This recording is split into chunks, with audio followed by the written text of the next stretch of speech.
नमस्कार दोस्तों, आज हम बात करेंगे अपने आप को एक सक्सेस मैग्नेट कैसे बनाएं। How to make yourself a success magnet.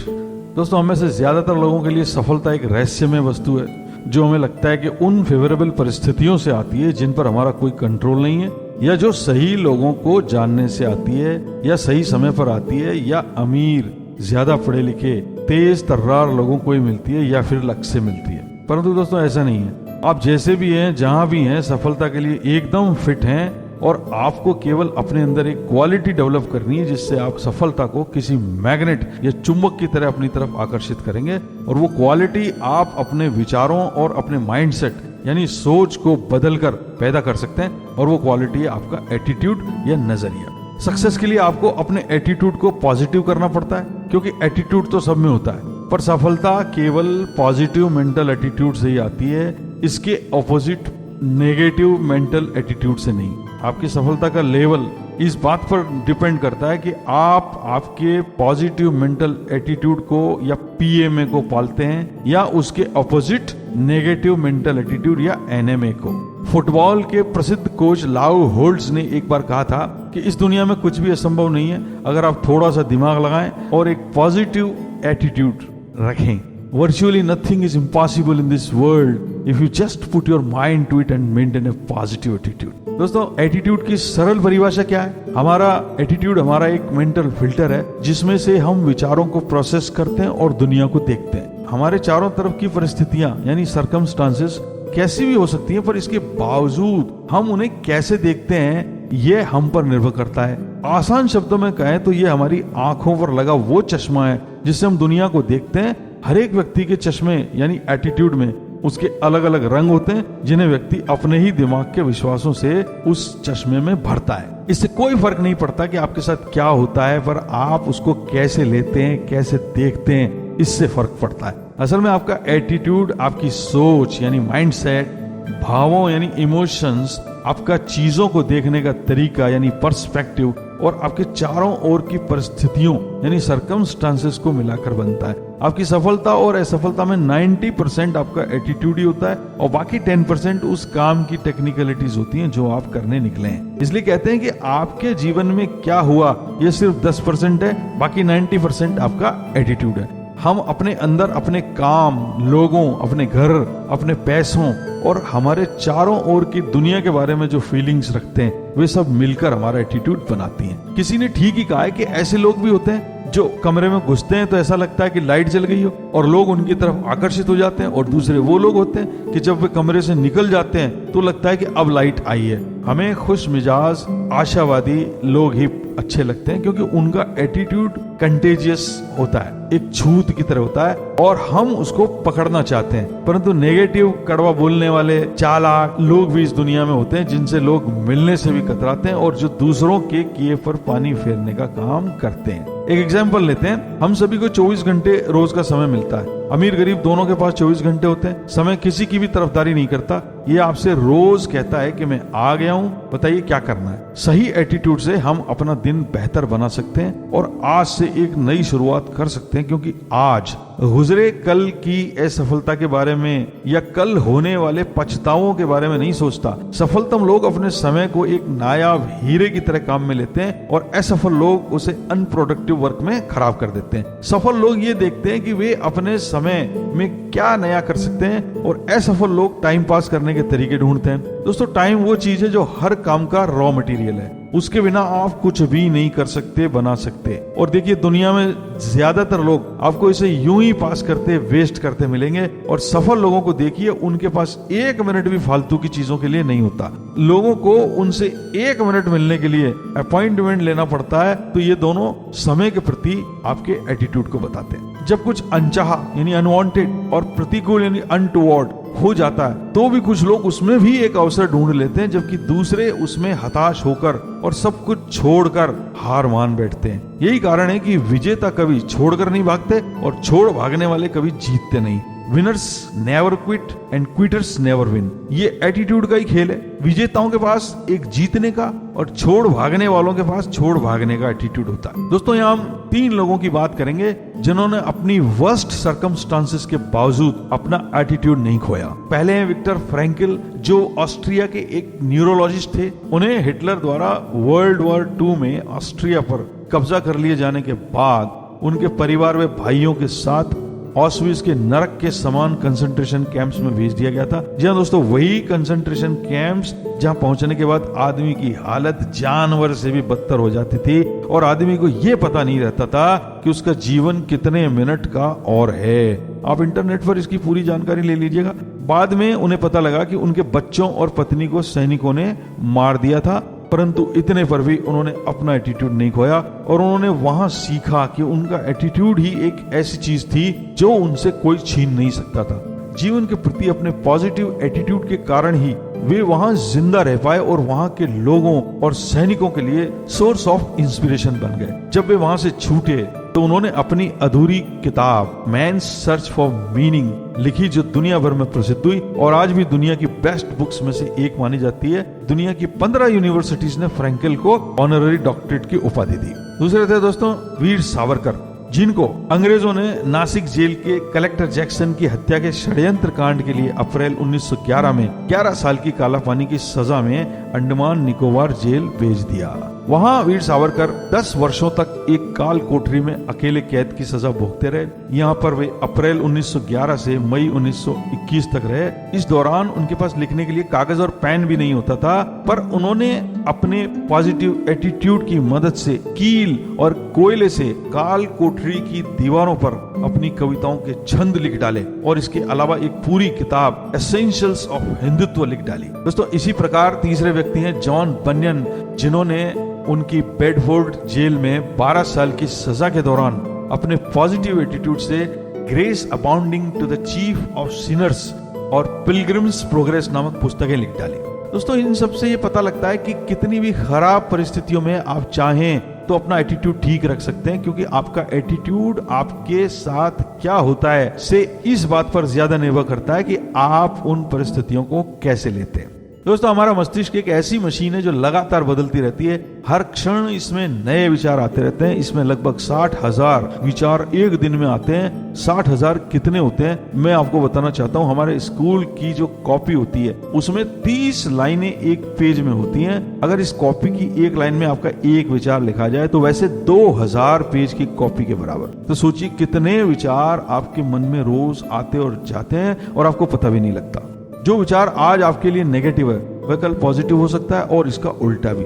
जानकारी आपके दिमाग में हर क्षण बदल रही है और इसलिए जो कल आपका एटीट्यूड था वह आज नहीं होगा और जो आज है वह कल नहीं होगा। तो अगर आप अपना दिमाग खुला रखते हैं तो नए आइडियाज से नए विचार आपके मन में आते हैं और उनसे आपका एटीट्यूड बदल सकता है। आपका एटीट्यूड ही आपकी सफलता की कसौटी होता है, पर एटीट्यूड आप $1 मिलियन देकर कहीं से भी खरीद कर नहीं ला सकते। ये कहीं बिकते नहीं है। जिन लोगों का एटीट्यूड नेगेटिव होता है वे दुनिया को नकारात्मक विचारों की स्क्रीन से देखते हैं और उन्हें दुनिया अंधेरी और चौपटी दिखती है। और इसके विपरीत उन्हीं विचारों को एक पॉजिटिव स्क्रीन से देखिए तो दुनिया चमकीली, रोमांचकारी, आश्चर्यजनक और अवसरों से भरी दिखती है। अपने पॉजिटिव एटीट्यूड से आत्मविश्वासी आदमी अपने सफल होने के अवसर बढ़ा लेता है, जबकि कोई निराशावादी व्यक्ति अपने नेगेटिव एटीट्यूड से जो एक्सपेक्ट करता है वही नेगेटिव परिणाम उसे मिलते हैं। सफल लोग किसी व्यक्ति या परिस्थिति में क्या अच्छाइयां हैं उन्हें देखते हैं और असफल लोग उसमें कितनी कमियां या बुराइयां हैं ये देखते हैं। जैसे एक उदाहरण लेते हैं कि एक बार एक जूते बनाने वाली कंपनी ने अपने जूतों के लिए मार्केट पोटेंशियल देखने के लिए 2 सेल्समैन अफ्रीका भेजे। एक सेल्समैन अफ्रीका के ईस्ट कोस्ट की तरफ गया तो दूसरा वेस्ट कोस्ट की तरफ। दोनों ने अपने टारगेट मार्केट का एक बेसिक सर्वे पूरा किया। एक ने रिपोर्ट दी कि यहाँ कोई जूते पहनता ही नहीं है, इसलिए यहाँ जूतों का कोई मार्केट नहीं है, और दूसरे ने रिपोर्ट दी कि यहाँ कोई जूते पहनता ही नहीं है, इसलिए यहाँ हमारे लिए जूतों का जबरदस्त मार्केट है। दूसरा सेल्समैन सही था और कंपनी ने वहां जूते लॉन्च किए और जबरदस्त सेल की। इसे कहते हैं एटीट्यूड, कि आप अपने चारों तरफ की बाहरी परिस्थितियों को कैसे देखते हैं। आपके साथ क्या होता है ये उतना महत्वपूर्ण नहीं है जितना कि आप इसे कैसे लेते हैं। इसके लिए हम एक दूसरा उदाहरण लेते हैं। 10 दिसंबर 1914 को शाम के 5:30 बजे एक जबरदस्त धमाके में वेस्ट ऑरेंज न्यू जर्सी स्थित थॉमस एडिसन के प्लांट में आग लग गई और उसके आधे प्लांट को जला डाला। जब आग जल रही थी तो थॉमस एडिसन ने अपने बेटे से कहा कि अपनी माँ और दोस्तों को बुला कर लाओ ताकि वे ऐसी बड़ी लपटें देख सकें। उसने आगे कहा, विपदा में एक बड़ी वैल्यू होती है, देखो हमारी सारी गलतियां जल गई हैं, थैंक गॉड हम एक नई शुरुआत कर सकते हैं। बाद में न्यूयॉर्क टाइम्स को दिए गए उनके इंटरव्यू में एडिसन ने कहा कि हालांकि मैं 67 इयर्स का हूं पर मैं कल से सब कुछ फिर से शुरू करूंगा। और अगले दिन से ही उसने बिना अपने किसी भी एम्प्लॉय को निकाले बिल्डिंग को फिर से बनाना शुरू कर दिया। क्या वहां कोई और संभव रेस्पॉन्स था? हाँ, थॉमस एडिसन रो सकते थे, गुस्से में चिल्ला सकते थे या अपने आप को मारे डिप्रेशन के घर में बंद भी कर सकते थे, परंतु बजाय इसके वो मुस्कुराते रहे और अपने बेटे को भी उस आनंद लेने के लिए कहते रहे। पूरा हिसाब लगाने के बाद एडिसन को पता लगा कि $9,19,788 का नुकसान हुआ था और इंश्योरेंस केवल $2,38,000 का था। आग में उनके वर्षों की मेहनत किए हुए पैटर्न, सैंपल्स और रिकॉर्ड्स जला दिए थे, परंतु केवल 3 हफ्तों के बाद हेनरी फोर्ड से एक लोन लेने के बाद उन्होंने अपने प्लांट का एक हिस्सा चालू भी कर दिया और उनके लोगों ने 2 शिफ्ट में काम शुरू कर दिया और उत्पादन शुरू कर दिया। जब अनहोनी हो जाए तो आपको यह सोचना चाहिए कि यह तो हो चुकी, उस पर रोने धोने से कुछ नहीं होने वाला। एडिसन ने न केवल अपनी भावनाओं पर काबू किया बल्कि अपने एम्प्लॉइज को भी इसी माइंडसेट से भर दिया। दोस्तों, थॉमस एडिसन ने 67 इयर्स की एज में फिर से सब कुछ शुरू किया था। ये कोई मजाक नहीं है, जरा सोच कर देखिएगा। इसलिए कहते हैं कि हैप्पीनेस या खुशी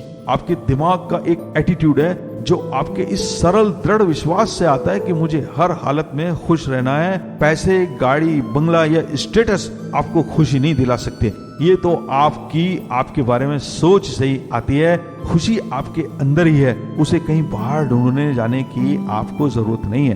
दोस्तों, अब हम बात करेंगे कि अपना एटीट्यूड कैसे बदलें ताकि हमें सफलता मिल सके। पहला, जो चीजें आप बदल नहीं सकते आपको उन्हें स्वीकार कर लेना चाहिए। हमारे जीवन में कई चीजों पर कोई कंट्रोल नहीं होता, जैसे आप कितने लंबे हैं, आपकी आंखों का कलर, आपकी स्किन का कलर, ये सब वंशानुगत हेरिडिटरी है, ये आपके जीन्स पर लिखे हुए हैं, आप इनको बदल नहीं सकते। इसी तरह हम अपना पास्ट नहीं बदल सकते, हमारा लिनिएज यानी वंशावली नहीं बदल सकते, संसार की परिस्थितियां नहीं बदल सकते, लोग जिस तरह से व्यवहार करते हैं, बिहेव करते हैं, वो भी नहीं बदल सकते। पर प्रतिदिन हमारे एटीट्यूड के बारे में हमारे पास एक चॉइस होती है कि हम उसे पॉजिटिव रखें या नेगेटिव। दूसरा, आप अपने दिमाग में कैसे विचार डालेंगे ये आप चुन सकते हैं। आप कौन सी किताब पढ़ेंगे, आप कौन से टीवी सीरियल देखेंगे ये आप चुन सकते हैं। आप अपने फ्रेंड्स चुन सकते हैं, आप कौन से लोगों की सुनेंगे और किनका अनुकरण करेंगे ये आप चुन सकते हैं। किसी बुद्धिमान व्यक्ति ने कहा है कि आपके मित्र ही आपकी दूरदृष्टि बढ़ाएंगे और वे ही आपके ड्रीम्स को रोक भी देंगे। इसलिए दोस्तों, अपने मित्र संभाल कर चुनिए और अपने दिमाग में जाने वाली हर एक इनपुट को सोच समझ कर अंदर जाने दीजिएगा। तीसरा, जैसे आप अपनी बॉडी को हेल्दी और फिट रखने के लिए अच्छा खाना और एक्सरसाइज देते हैं, इसी प्रकार अपने दिमाग को स्वस्थ और साफ सुथरा रखने के लिए आपको उसे भी अच्छा खाना और एक्सरसाइज देनी पड़ेगी। और दिमाग का खाना क्या है? अच्छे विचार और अच्छी संगत। अच्छी संगत केवल अच्छे लोगों से ही नहीं आती बल्कि अच्छी किताबें पढ़ने से भी आती है और अच्छा देखने से भी आती है। यानी अच्छा सुनना, देखना, बोलना और पढ़ना, यही आपके दिमाग का प्रॉपर फूड है। पर आज ये सब नेगेटिव हो गया है, इसके लिए आपको इसे पॉजिटिव करना पड़ेगा अपने लिए। सबसे पहले आपको अपने आप को पढ़ना होगा, आपके अंदर क्या भरा है ये देखना होगा। आप कहेंगे ये कैसे करेंगे? तो किसी ने कहा है कि किताबें दर्पण हैं, उनमें आप वही देखते हैं जो आपके अंदर है। इंग्लिश में कहें तो books are mirrors, you only see in them what you already have inside you. आपने जो कुछ सीखा है वो किताबों से सीखा है। किताबें आपको बताती हैं कि आपको क्या आता है और आपको क्या सीखना बाकी है। जैसे अगर आप कोई किताब पढ़ते हैं जो सफलता के सिद्धांतों के बारे में है, तो आपको पता लगता है कि कौन से सिद्धांत आप पहले से जानते हैं और जो आप नहीं जानते हैं उन्हें आप सीख लेते हैं। तो किताबें आपके अंदर क्या भरा है और वह सही है या गलत ये आपको बताती हैं। अपने आप को जानने के बाद जब आप जो आप में नहीं है वह किताबों से सीख कर जब अपने अंदर डालते हैं तो ये आपका एटीट्यूड बनाती हैं। आपके एटीट्यूड को बदलने का ये सबसे सस्ता तरीका है। अब आपको पता लग गया होगा कि बिल गेट्स आज भी एक हफ्ते में एक किताब क्यों पढ़ते हैं और साल में 50 किताब पढ़ते हैं वो। और वॉरेन बफेट रोज 5 घंटे किताबें क्यों पढ़ते हैं, और अगर वो पढ़ रहे हैं तो आपको क्यों नहीं पढ़ना चाहिए, ये आप डिसाइड कर लीजिए। चौथा, आप अपनी वोकैबुलरी को बदलकर अपना एटीट्यूड बदल सकते हैं। जैसे ये दिखाए गए हैं कौन से वर्ड्स आपको डिलीट करने हैं और कौन से वर्ड्स आपको अडॉप्ट करने हैं। आई कैन नॉट, उसको आप अडॉप्ट करिए आई कैन बोल के। If only, I will, I don't think, I know, I don't have the time, I will make the time, may be, absolutely, I am afraid, I am confident, I am not sure, I am sure, let me try, I will do it. आपके शब्द किस तरह से आपके लिए आपके रहने के घर बन जाते हैं, ये आप हमारे video the words you speak become the house you live in में देख सकते हैं। पांचवा दोस्तों, आपको जितना हो सके जीवन में असफलताओं का सामना करने के लिए तैयार रहना चाहिए। पीएमए वाले लोग, पॉजिटिव मेंटल एटीट्यूड वाले लोग, असफलताओं से अपने आप को मजबूत करते हैं और गलतियां करने से नहीं डरते।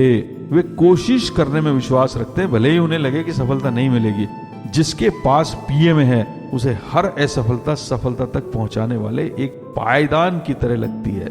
जैसे अगर हम हेनरी फोर्ड का उदाहरण लें तो वो एक सस्ता मास प्रोडक्शन के लिए V8 इंजन बनाना चाहता था, जो उस समय तक केवल लग्जरी कार्स में यूज होता था। पर फोर्ड के इंजीनियर्स ने भी उसके आइडिया की खिल्ली उड़ाई और उसे कहते रहे कि ये नहीं बन पाएगा, पर फोर्ड उनसे कहता रहा कि कोशिश करते रहे, और 1 साल बाद उसके इंजीनियर्स ने V8 इंजन बना लिया और फोर्ड ने अपने असंभव से सपने को प्राप्त कर लिया। ये इंजन बहुत ही प्रचलित हुआ और इसने दुनिया में फोर्ड ब्रांड को स्थापित कर दिया और फोर्ड को इतिहास के पन्नों में एक सफल बिजनेसमैन बना दिया।